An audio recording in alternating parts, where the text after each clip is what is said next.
여기 커다란 SUV 차량 한 대가 보입니다. 이 차량은 미국의 GMC에서 출시하고 판매 중인 아카디아 모델인데요.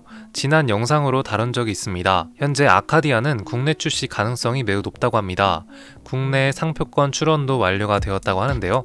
나오게 된다면 현대 팰리세이드나 포드 익스플로러와 같은 차량과 경쟁이 이루어질 것 같습니다. 물론 가격적인 부분에서는 현대 팰리세이드보다는 더 비쌀 것으로 생각이 드는데요. 자, 그러면 팰리세이드보다 더 큰 전장 사이즈를 가지고 있는 GMC의 아카디아 모델을 오늘 자세하게 살펴보도록 하겠습니다. 안녕하십니까, JB월드의 JB입니다. 구독과 좋아요, 알림 설정 한 번씩 눌러주시면 정말 감사하겠습니다. 더 열심히 하겠습니다. GMC는 쉐보레와 같은 플랫폼을 공유하는 미국의 자동차 제조사인 GM 산하 브랜드로 유명하죠. 국내에 판매가 되고 있는 GMC 모델의 경우 픽업 모델인 시에라가 있겠습니다. 아카디아는 현재 3세대로 페이스리프트가 진행이 되었으며 3열까지 존재하고 8인승 모델이라고 합니다. 또한 현대 팰리세이드처럼 2열 시트가 독립 시트인 7인승까지도 선택을 할 수 있다고 하는데요. 남자답고 멋있는 외관 디자인을 가지고 있기에 국내로 출시해도 많은 인기를 보여줄 것 같고 또한 기다리고 있는 소비자들도 많다고 합니다. 먼저 아카디아의 파워트레인부터 살펴보도록 하겠습니다. 기본 전륜구동에 거의 대부분 트림에 사륜구동 옵션이 제공이 된다고 합니다. 2.5L 터보 차저 4기통 엔진을 탑재하여 최대 326마력과 45kgm 정도의 최대 토크 성능을 발휘합니다. 8단 자동 변속기가 차량에 탑재가 되어 있고 팰리세이드와 비교를 해도 더 높은 출력과 토크 성능을 보여주는데요. 심지어 포드 익스플로러보다 더 높은 출력과 토크 성능을 보여줍니다. 복합연비는 대략 9.8km/리터 수준으로 보여주며 GMC 차량 최초로 슈퍼크루즈 기능이 차량에 탑재가 되어 레벨 2 수준의 핸즈프리 주행도 가능하다고 하네요. 추가로 제로백은 6.5초대이며 견인 용량은 2300kg 정도라고 합니다. 오프로드에 최적화된 트림도 존재한다고 합니다. GMC의 액티브 토크 컨트롤 사륜구동 시스템과 최적화된 서스펜션, 주행 모드 등등 여러가지 기능들이 탑재가 된다고 하네요. 다음으로 차량의 제원입니다. 팰리세이드와 포드 익스플로러와 경쟁하는 차량이지만 제원 사이즈는 더 큰 수준을 보여주는데요. 전장 5180mm, 전폭 2020mm, 전고 1802mm, 휠베이스 3071mm를 보여줍니다. 전장이 대략 5.1m로 팰리세이드보다 대략 100mm가 정도가 긴 수준으로 보여지네요. 전폭도 2m가 넘어가는 아주 대형급 SUV로 보시면 되겠습니다. 아카디아는 기존 2세대보다 더 큰 사이즈로 거듭이 나면서 실내 공간 사이즈도 더 넓어졌다고 합니다. 3열이 존재하기에 기본 트렁크 용량은 작긴 하나 모두 홀딩을 했을 시에는 최대 2760L가 확보가 가능하고 2열 공간도 그만큼의 헤드룸과 레그룸 공간을 보여준다고 합니다. 1열 공간에는 11인치의 디지털 계기판과 수직 방향의 15인치 메인 디스플레이가 탑재가 된다고 하네요. 마지막으로 차량의 가격입니다. 하나로 최소 5,900만원부터 시작을 하여 다소 가격이 있는 편인데요. 국내로 들어오게 된다면 더 가격이 인상이 될 것으로 생각이 듭니다. 물론 팰리세이드보다 가격은 더 높은 편이네요. 그래도 출력과 토크, 제원 수치도 높기에 감안할 부분이라고 생각이 듭니다. 자, 그러면 이제 아카디아의 사진 자료를 통해 차량의 디자인을 살펴보고 공식 홈페이지에서 아카디아의 특징들을 추가적으로 살펴보도록 하겠습니다. 자, 우선 차량의 디자인부터 살펴보도록 하겠습니다. 정말 큰 전면부 디자인을 가지고 있죠. 사이즈도 굉장히 커 보입니다. 전폭도 2m가 넓어가는 차량이기 때문에 어깨도 넓고 전고도 높고 또 전장도 긴 차량으로 보시면 되겠고, 가운데는 GMC 마크가 써있죠. 그릴 부분 패턴은 네모나게 되어 있고 아주 커다란 사이즈를 가지고 있습니다. 헤드램프는 LED 헤드램프가 탑재가 되어 있으면서 기아 자동차에서 볼 수 있는 이런 디귿자 헤드램프가 똑같이 탑재가 되는데요. 가로로 길게 세로로 니은자 형태, 그리고 가운데 이렇게 등으로 되어 있는 헤드램프가 탑재가 되면서 전면부 디자인을 웅장하게 형성하는 것 같습니다.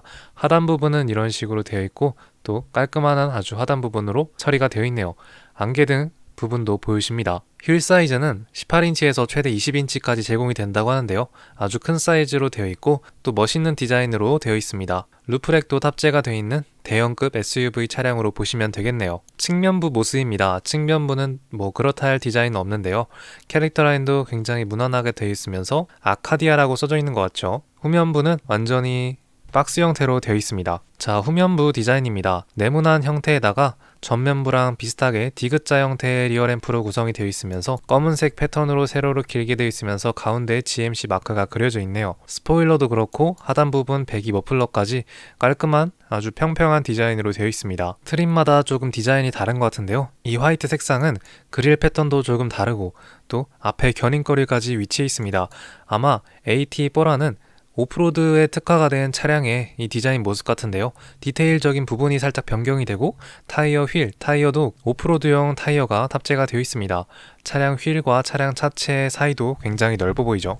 야간 모습입니다. 헤드라이트가 멋있게 들어오는 모습도 보이시네요. 사이드 쪽에는 반사판 주황색으로 되어 있습니다. 화이트 색상의 측면부도 보이는데요. 이렇게 전면부 모습을 보면은 언뜻 보면 약간 기아 자동차가 미국에서만 판매가 되고 있는 텔룰라이드 디자인도 생각이 나는 모습인 것 같습니다. 전장 사이즈도 매우 길죠. 아주 커다란 대형 SUV 차량입니다. 다음으로 실내 공간입니다. 실내 공간 1열 공간 모습부터 볼 수 있는데요. 11인치의 디지털 계기판과 그리고 15인치의 세로로 길게 되어 있는 메인 디스플레이가 탑재가 되어 있고 터치식 공조 장치와 또 버튼들이 여러가지 추가적으로 들어가 있네요. 컬럼식 기어 방식에다가 아카디아만의 핸들로 구성이 되어 있고 GM 산하 브랜드의 차량들의 이 핸들에는 모두 탑재가 되어 있죠. 이렇게 살짝 불빛이 들어오는 디스플레이가 탑재가 되어 있어서 좋은 크루즈 컨트롤 기능을 보여준다고 합니다. 핸들은 물리적인 버튼으로 되어 있으면서 도어 부분에도 아주 커다란 센터 콘솔 공간으로 되어 있는데요. 이런 식으로 확인할 수 있습니다. 또 블랙 색상에다가 센터 콘솔에는 무선 충전기 충전할 수 있는 부분 한 곳이랑 컵홀더 2개에다가 아주 큰 사이즈의 센터 콘솔과 뒷부분엔 2열 공간을 위한 컵홀더 2개도 마련이 되어 있네요. 센터 콘솔 하단 부분에는 또 충전기와 여러가지 큼지막한 수납 공간도 위치해 있습니다. 대시보드부터 도어까지 이렇게 그린 색상으로 조금 소재가 어떤 건지 모르겠지만 그래도 럭셔리하게 들어가네요. 2열 공간과 3열 공간의 모습입니다. 시트가 이렇게 독립적인 시트로 구성이 되어 있으면서 최대 7인승으로 볼 수 있고 기본적으로 8인승 모델이 존재한다고 합니다. 그냥 일반적인 팔걸이에 뭐 그렇다 할 큰 특징은 없는 것 같습니다. 전동식 시트로 탑재가 되어 있는 것도 아닌 것 같고 그냥 무난한 수준의 SUV 차량으로 보이십니다. 위에 부분은 1열 공간과 이어진 파노라마 선루프가 탑재가 되어 있고 열고 닫을 수 있는 부분으로 보이십니다. 3열 공간은 헤드룸 부분을 위해서 조금 더 안으로 들어가 있는 모습이 보이시네요. 3열 공간도 넉넉한 헤드 부분을 볼 수 있겠습니다. 2열 공간의 창과 C필러 뒤의 창도 매우 크게 형성이 되어 있죠. 도어 부분은 또 그렇다 할 큰 특징은 없는 것 같습니다. 이렇게 보니까 시트가 또 투톤으로 구성이 되어 있었네요. 2열에서 3열에서 바라본 2열 시트와 1열 공간의 모습입니다. 아주 개방감이 넘치죠. 2열 공간 하단 부분에는 또 시트를 조절하는 공조장치 부분까지도 보이십니다. 충전기 2개가 또 보이시네요. 시거잭과 오프로드 성능을 보여주는 이 트림, AT4 트림은 시트도 다른 재질로 들어가는 것 같습니다. 트렁크 공간과 2열 공간까지 홀딩한 모습으로 보이시는데요. 거의 평행한 모습을 보여주죠. 이 정도 공간이면은 지금 7인승 차량이지만 8인승 차량으로 대입을 했을 시에는 좋은 차박 성능까지도 보여줄 것이라고 생각이 듭니다. 이렇게 다양한 차량들의 모습과 색상까지도 확인할 수 있으면서 트림마다 뭐 이런 그릴 부분, 디테일적인 부분들이 많이 변경이 되고 있네요. 자, 그러면 이제 공식 홈페이지에서 차량의 추가적인 특징들을 살펴보도록 하겠습니다. 자, 아카디아 공식 홈페이지에 들어왔습니다. 중형 SUV 차량이라고 하는데요. 대형급이지 않을까라고 생각이 듭니다. 차량 가격은 최소 5,900만원부터 시작을 합니다. 기본으로 8인승이 적용이 되고 화물 용량과 슈퍼크루즈 컨트롤 이런 다양한 실내 특징과 차량의 특징들을 보여주네요. 최대 7가지 주행 모드를 갖췄다고 합니다. 트림인데요. 이렇게 총 대략 3가지 정도의 트림으로 보여지고 이 AT4가 아마 오프로드 성능이 최적화된 차량으로 보시면 되겠습니다. 액티브 토크 컨트롤, 사륜구동 시스템, 오프로드 튜닝 서스펜션, 모든 지형에 적합한 타이어가 장착된 18인치 휠과 서스펜션도 상승이 되었다고 하고 또 AT4만의 이 다크 외장 및 내장 색상 그리고 모든 차량에 들어가는 슈퍼크루즈 핸드프리 운전자 지원 기술이 탑재가 됩니다. 가격도 더 비싸죠. 총 3가지 트림이고요. 차량 색상도 여러가지 차이가 나는 것 같습니다. 이런 핑크 색상도 굉장히 유니크하네요. 그러나 이 GMC에서 제공되는 아카디아에서 제공이 되는 색상은 조금 무채색 계열이 많은 것 같습니다. 레드 색상도 아주 강렬하네요. 실내 내부입니다. 내부는 아까 살펴봤죠. 넉넉한 화물 공간과 3열의 넓은 좌석과 15인치 터치스크린이 제공이 됩니다. 기술인데요. 아마 이 GMC에서 제공이 되는 슈퍼크루즈 운전자 지원 기술과 영상으로도 보여주네요. 여기 핸들에 보시면은 이렇게 불빛이 들어옵니다. 아마 운전자 지원 시스템이 적용이 되고 이런 식으로 핸들을 놓더라도 크루즈 컨트롤 기능이 보여줍니다. 최대 9개의 카메라 뷰가 존재하여 이렇게 서라운드 뷰와 또 하단 부분까지 보여주네요. 헤드업 디스플레이도 아주 자그마하게 8인치 정도로 보여줍니다. 15개 이상의 안전 및 운전자 지원 기능이라고 합니다. 이렇게 보행자가 있을 경우에 브레이크를 밟고 또 사각지대 조향 지원까지 다 카메라로 파악을 한다고 하네요. GM에서 제공하는 이런 안전 기능 시스템이 GMC에도 들어가고 또 쉐보레 차량에서 보여주는 이런 플랫폼과 비슷하지 않을까라고 생각이 됩니다. 차량의 능력입니다. 파워트레인인데요. 2.5리터 터보 엔진에다가 최대 328마력에 최대 이게 환산을 하면은 2300kg 정도를 견인할 수 있고 최대 7가지 주행 모드를 지원해 준다고 합니다. 기본 스포츠 눈 모드, 오프로드 모드, 또 사륜구동 모드, 견인 운반, AT 전용 지형 모드까지 최대 7개까지 지원을 해주네요.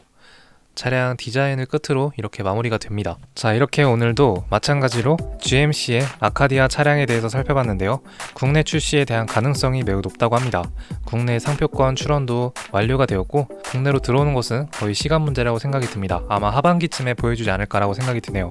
그렇게 되면 현대에서 보여주고 있는 팰리세이드와 매우 경쟁이 펼쳐질 것이라고도 생각이 듭니다. 전장 사이즈도 더 크고 또 출력과 토크도 더 높은 모습을 보여주기에 가격도 최소 5,900만 원 라는 비싼 가격으로 형성이 되어 있는 게 단점이라고 볼 수 있겠네요. 그래도 멋있는 디자인을 하고 있기 때문에 찾는 수요가 많지 않을까라고도 생각이 듭니다. 자, 그러면 오늘 GMC 아카디아에 대한 소식은 여기서 마치도록 하겠습니다. 그러면 감사합니다. Let's go. I wake up to a little bit of drool on my pillow, feel like it's gonna be a bad day. Yeah, I'm tired of shit and the coffee ain't hit yet, damn ain't that great. I don't wanna go to work cause my boss is a jerk and I'm not even that paid. I need a change in my life cause I don't feel alive and there's nothing that makes me happy.